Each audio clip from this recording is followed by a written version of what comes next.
complejas. Este es un tema grande, pero sobre todo lo que es la parte de heridas, quiero yo manifestarles, ¿no? La,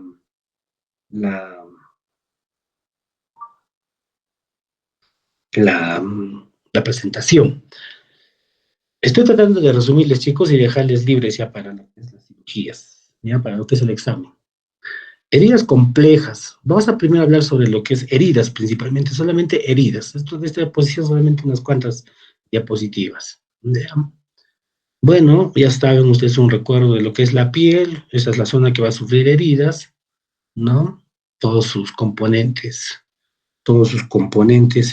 sus planos. La herida, así como la úlcera, es una pérdida de continuidad, pero producido en este caso por un agente físico, químico, que va a provocar pérdida de solución, ¿ya? Solución. Entonces se abre el tejido impermeable, ¿ya? Entonces, hay heridas que son abiertas y son cerradas. No toda herida necesariamente hay pérdida de solución de continuidad. Entonces, por el método, por la manera, vamos a ver que hay unas heridas que son cerradas. Por ejemplo, las heridas contusas, ¿ya? Hay heridas que son simples, como un simple rasguño, por ejemplo, un simple corte, y hay heridas que son complejas, por ejemplo, cuando tenemos infección del abdomen, se malogra, hay un síndrome compartimental, hay una fasciitis, ¿no? Son heridas más complejas que se manejan dentro de un centro hospitalario, ¿ya? ¿Y cuáles son la clasificación de las heridas? Las contusas por el golpe, cortante, objeto cortante, contuso cortante, una combinación de ambos. Punzante, es decir, más penetrante. La atricción es aquella que presiona. La abulsión, aquella que arranca la piel. En colgajo, la que deja como si fuera una bandera, ¿no? Y la abrasiva o erosiva, la que raspa, y la herida por quemadura. Entonces, ahí tenemos algunos tipos de herida. Los objetos contusos, obviamente, son los mecanismos con los cuales se van a provocar la herida. La herida cortante, obviamente, un, un instrumento que ha cortado, obviamente. Por favor.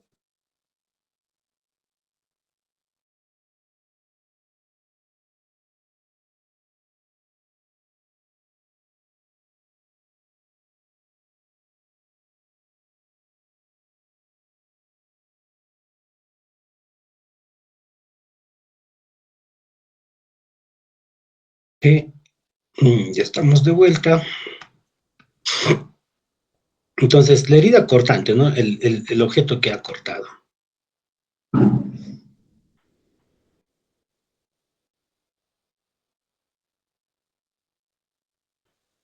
Objetos cortantes, vidrio, gilet, cuchillos. Contuso cortante, una combinación de corte y golpe. Contuso cortante.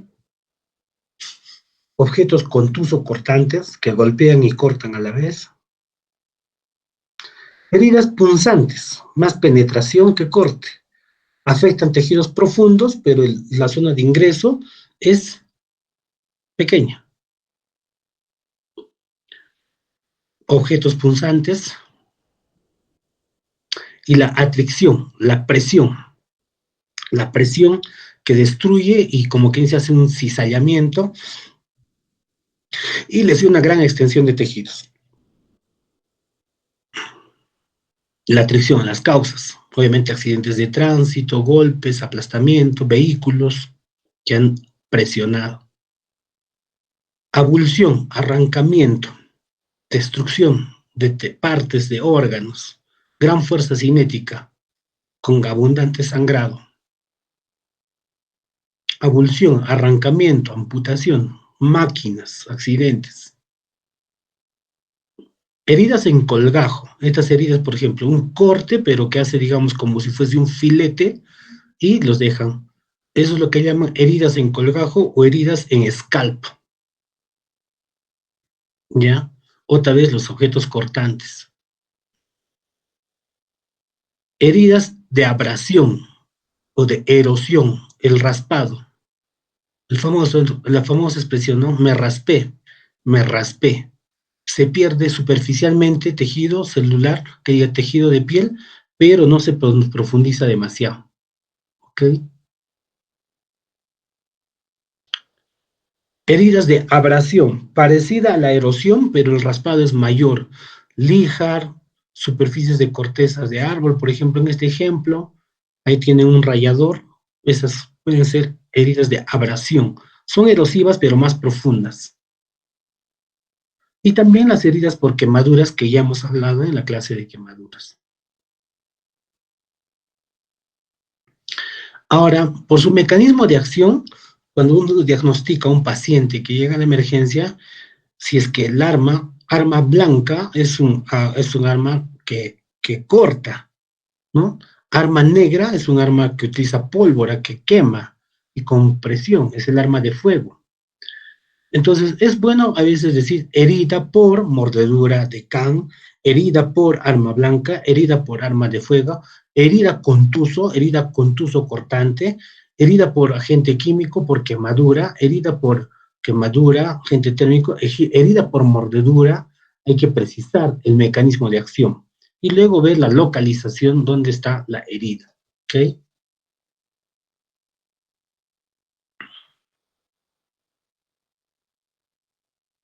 Tienen las armas de fuego.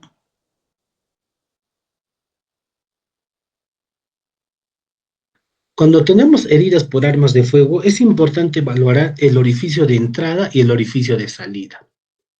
El orificio de entrada es muy generalmente único, redondeado, no tiene alteración de los bordes, ¿ya? Entonces, ahí, como dice, presenta anillos de enjugamiento, es decir, la fuerza cinética deja un anillo de traumático de cómo ingresó, mientras que el edificio de salida siempre es más grande que el de la entrada y es irregular en los bordes, y los bordes están salidos para afuera, y no hay anillos, porque salió, mientras que para entrar ha tenido que hacer más fuerza, entonces hay anillos como hematomas pericéntricos al orificio de entrada.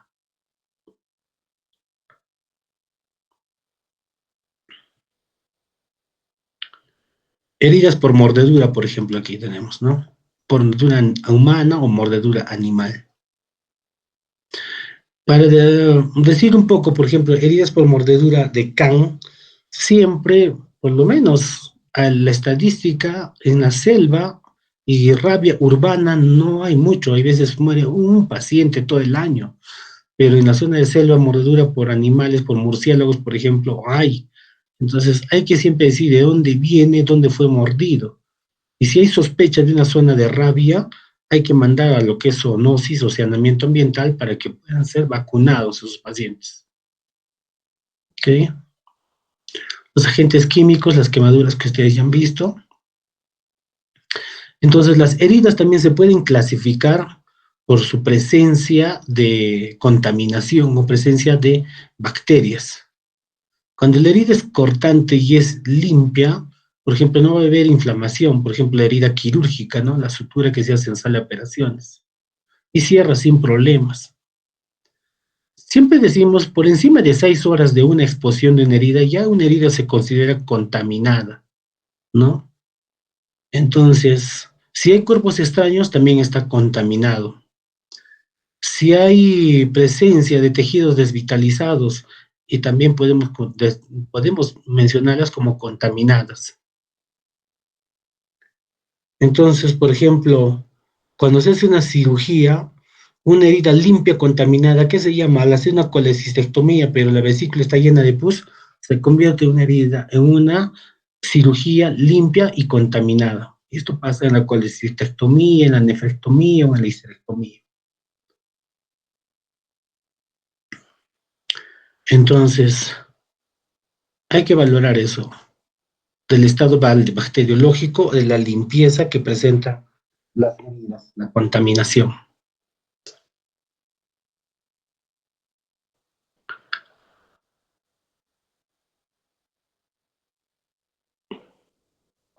Miren, por ejemplo, acá unas heridas, hay unas heridas con celulitis, presencia de material purulento que no se han curado, son heridas contaminadas y sucios o infectadas en este caso. La presencia de material purulento ya te dice que es una herida sucia o infectada. Ahí, por ejemplo, en la imagen de la derecha, donde están los genitales masculinos, es un síndrome de Fournier. Entonces, ese síndrome de Fournier es siempre casi contaminado, ¿no? Entonces es importante conocer y clasificar, describir las lesiones. Siempre pongan. Es contusa, bordes netos, sin bordes netos, es punzante, es por arma blanca, es atriccionada, es abulsiva, es con gajo, es con colgajo, es abrasiva, etcétera, etcétera. Tratar de describir, ponerle muchos apellidos siempre a la herida. Ya las heridas complejas estas son para ella manejo especializado. Si es que ustedes tienen, digamos, mucho sangrado o un paciente que llega así, limpiar, contener la hemorragia, lavar y envolver. Y para que lo maneje el especialista en sala de operaciones. Hay un caso, por ejemplo, especial, ¿no? De los pacientes eh, borrachos que llegan, digamos, al hospital en épocas de fiesta y todo ello, con arma de fuego, con incrustados y todo ello, a veces no se dejan atender. Entonces no tienen por qué ustedes complicarse la vida. Si está con la herida, está sangrando, pueden ponerle, digamos, presión si es suficiente, o pueden poner una pinza y luego cubrirlo, porque no se va a dejar el paciente. Entonces, en ese caso, por su estado de etilismo, simplemente le dicen, no te voy a atender, o se le cubre nada más con un apósito y se le pone esparadrapo, hasta que el paciente obviamente despierte y se deje suturar.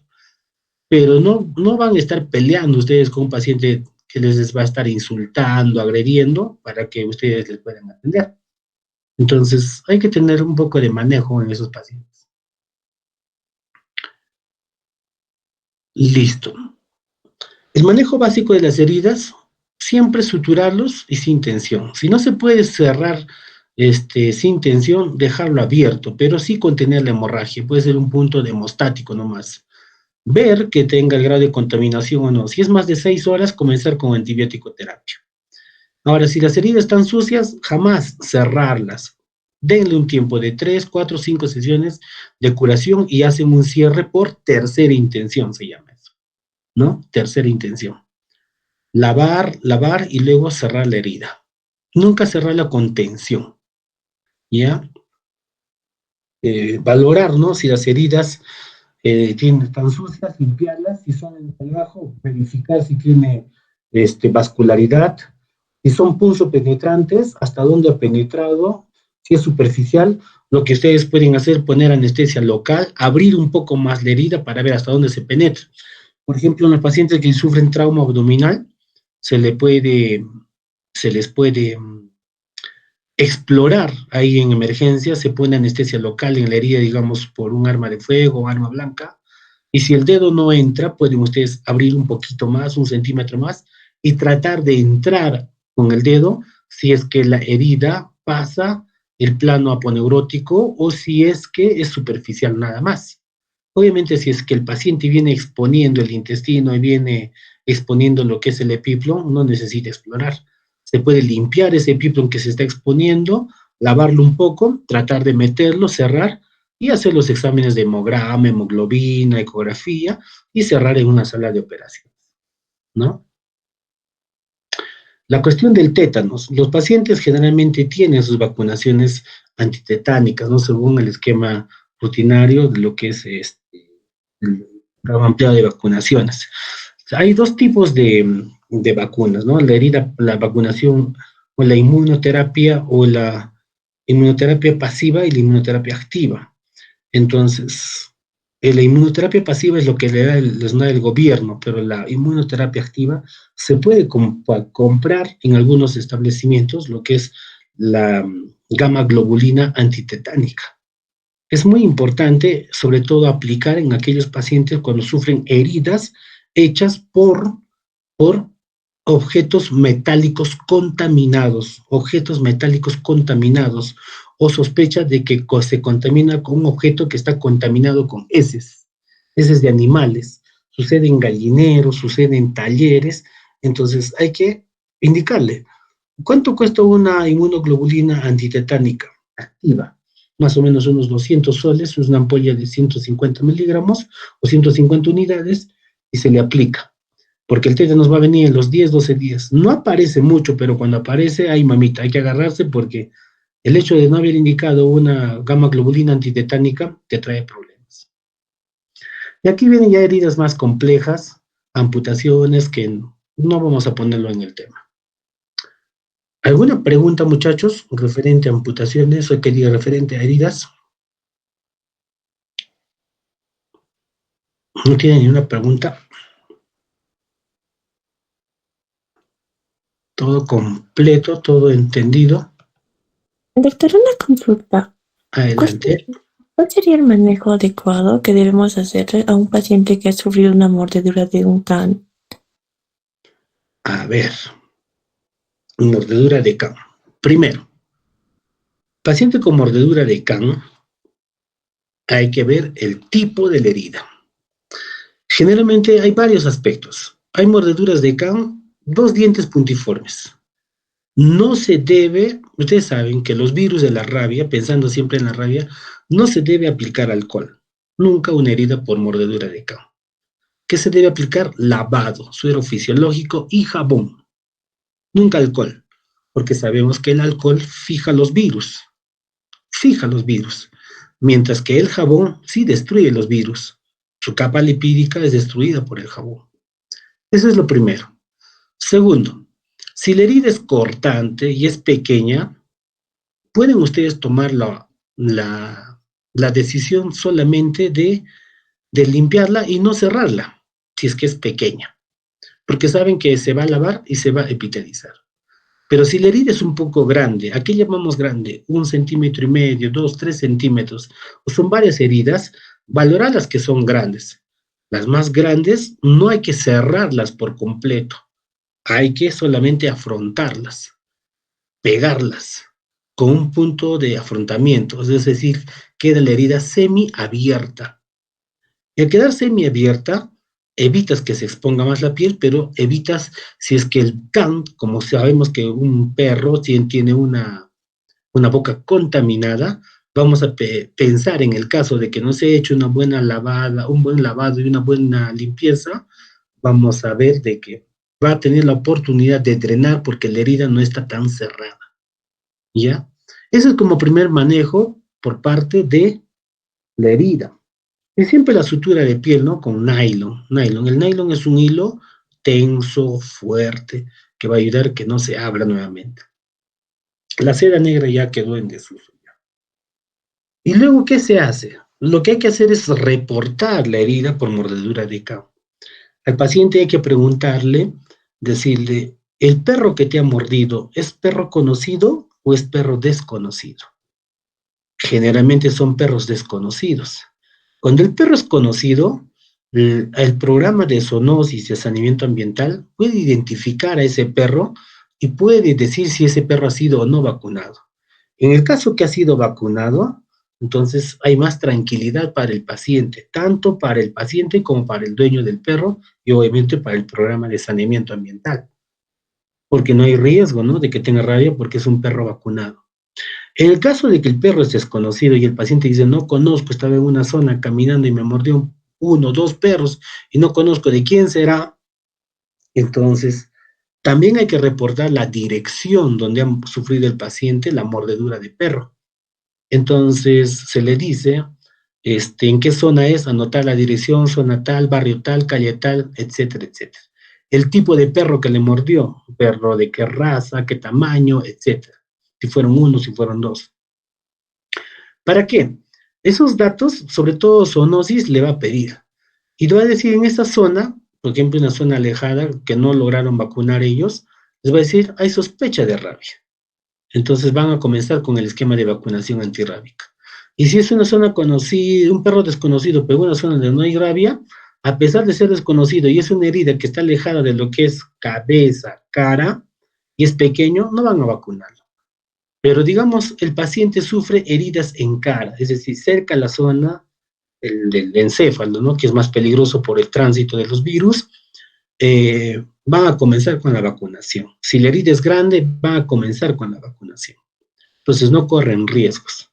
Entonces, el hecho de atender la herida, el hecho de preguntar la zona donde se ha mordido, el hecho de manejar la herida, el hecho de la vacunación y reportar y anotar en la historia clínica sobre todo, es muy importante para ustedes de que lo hagan adecuadamente.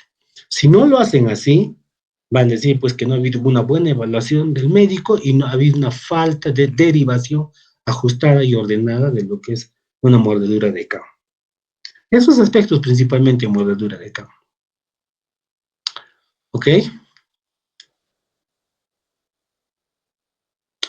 ¿Alguna otra pregunta? Gracias, doctor. Ok, Alejandra. 2 chicas nomás participan, un muchacho más creo que... Carly Bertrán, a ver, una pregunta. Sí, doctor, una consulta. En vista de que, por ejemplo, hoy día hubo un enfrentamiento entre facultades y demás en Ciudad Universitaria, mi pregunta iba más que nada que como ahora estamos viendo heridas, ¿cuál es, digamos, el abordaje que tenemos que tener con los pacientes que llegan al hospital una emergencia como la que hubo, ¿no? Porque, por ejemplo, creo que hubo pacientes con heridas cortantes a nivel, por ejemplo, de la cara, de la frente, ¿no? Entonces, si llega al hospital, ¿cuál es el abordaje inicial que tenemos que tener con esos pacientes, ¿no? Inmediato para evaluarlos o por lo menos tratarlos de la mejor forma. Claro, como les decía, por ejemplo, cuando tienen ustedes frente a las heridas, lo más desesperante o lo más alarmante siempre es la pérdida sanguínea. Si la herida es superficial y no hay pérdida sanguínea mayor, tranquilos. Si la herida es sangrante y el paciente viene con papel higiénico, trapos presionando, los amigos hicieron primeros auxilios, le pusieron torniquetes, presionaron o llegan apretando la herida, lo de inmediato, ni siquiera limpiar, ver la herida, presionar, buscar material de pinzas y colapsar, colapsar lo que es la herida. Un momentito, por favor.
Entonces, eso es el aspecto de la, mil disculpas, el aspecto del sangrado.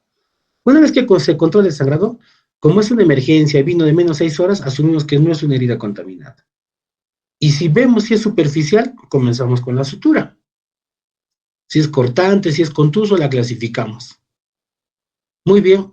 Y si es profundo, y si tenemos la capacidad de poder cerrarlo en planos, por ejemplo, hay exposición de tejido celular subcutáneo, hay exposición de músculo, hay exposición de tendones, hay exposición de hueso, tratar de cerrar en planos.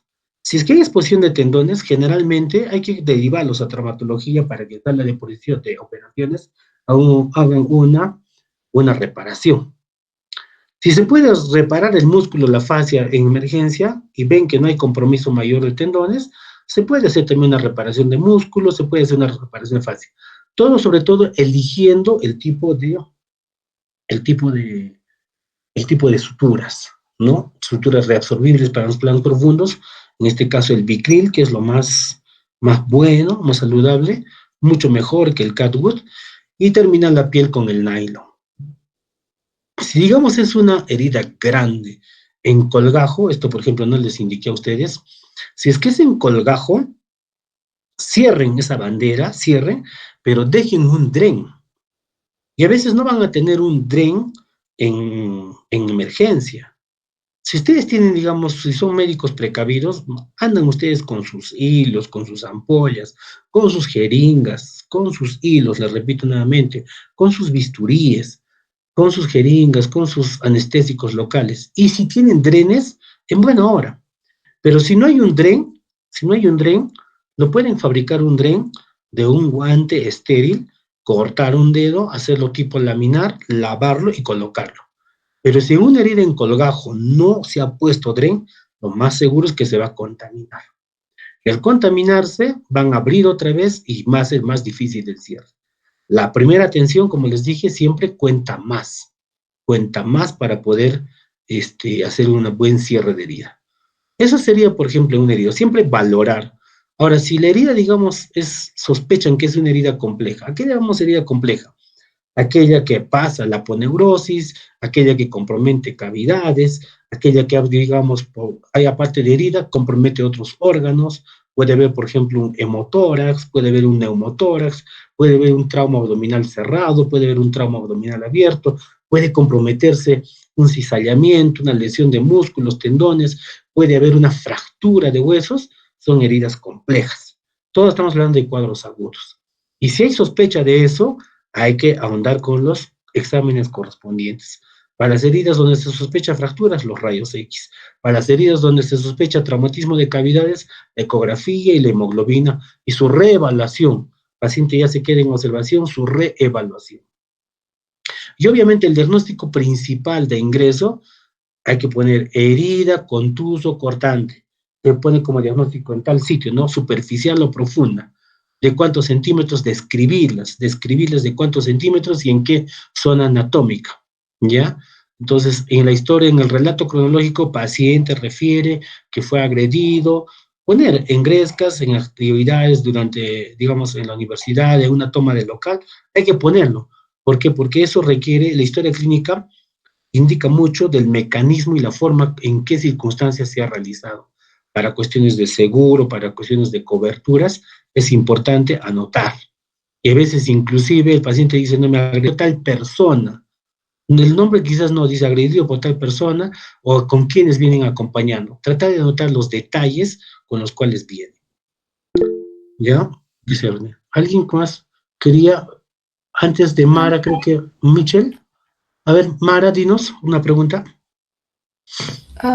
Bien, buenas noches, doctor. Buenas noches. Bueno, me preguntaba el mismo caso de mi compañero, ¿no? Si, bueno, en el caso de una persona con diabetes, viene por una herida, ¿no? En el pie, como, sobre todo en el caso de pie diabético, ¿cómo se debe proceder con su tratamiento? ¿Qué hacer con el caso de la diabetes? Sí, bueno, un poco cómo sería el algoritmo del tratamiento en el caso del pie diabético. En el caso del pie diabético. Miren, en el caso del pie diabético, si viene un paciente con, digamos, una herida o una úlcera por pie diabético y una úlcera necrosada, todo, el manejo es multimodal. ¿Llega al consultorio de cirugía? Sí llega. Pero no por eso deja de evaluarlo el de medicina interna, el de cirugía vascular, por ejemplo, si tenemos esos servicios. ¿Qué hace el de medicina interna? Sobre todo el aspecto de la glucosa. Si un paciente que viene con pie diabético, con úlcera de pie diabético o necrosis, herida de pie diabético, generalmente puede ser una diabetes mal controlada. Y no vaya a ser que solamente tenga una herida, sino que también esté haciendo con una hiperglicemia, una cetoacidosis diabética, etc. Descartar de primer plano eso. Y la úlcera, el pie diabético queda en plano secundario. Si el caso no es y está controlado la glucosa y solamente es la úlcera, podemos inclusive también, hay que ver de la extensión, si hay herida, si no hay herida, si hay herida que es con compromiso pequeño, una úlcera superficial, si hay celulitis perilesional, si hay una necrosis de una extensión grande, digamos, del pie diabético, ahí que viene a hacer el cirujano cardiovascular, viene a hacer lo que se llama la ecografía Doppler, viene a verificar si tenemos flujo en las zonas distales del pie. Si el flujo está presente, ese pie se salva, se limpia, se hace debridamiento y curación y limpieza y nada más. Si la herida, por ejemplo, ha necrosado, ha malogrado todo el pie, si no hay flujo, no hay Doppler y la herida es grande, extensa, y hay una historia de más de 4 o 5 días de lesiones y no se ha curado el paciente y ha venido con toda esa insuficiencia vascular, se pasa ahora a otra consulta que se llama la de traumatología. Y el traumatólogo, con los resultados digamos ya de una diabetes controlada por medicina interna y emergencia, con un informe de cirugía vascular que nos indica que no hay flujo sanguíneo distal, el traumatólogo ya toma la decisión de amputación, amputación de dedo, amputación de pie, amputación de qué zona extensa. Entonces, eso es el manejo, básicamente, el algoritmo que tú puedes seguir en un pie diabético. ¿Ya?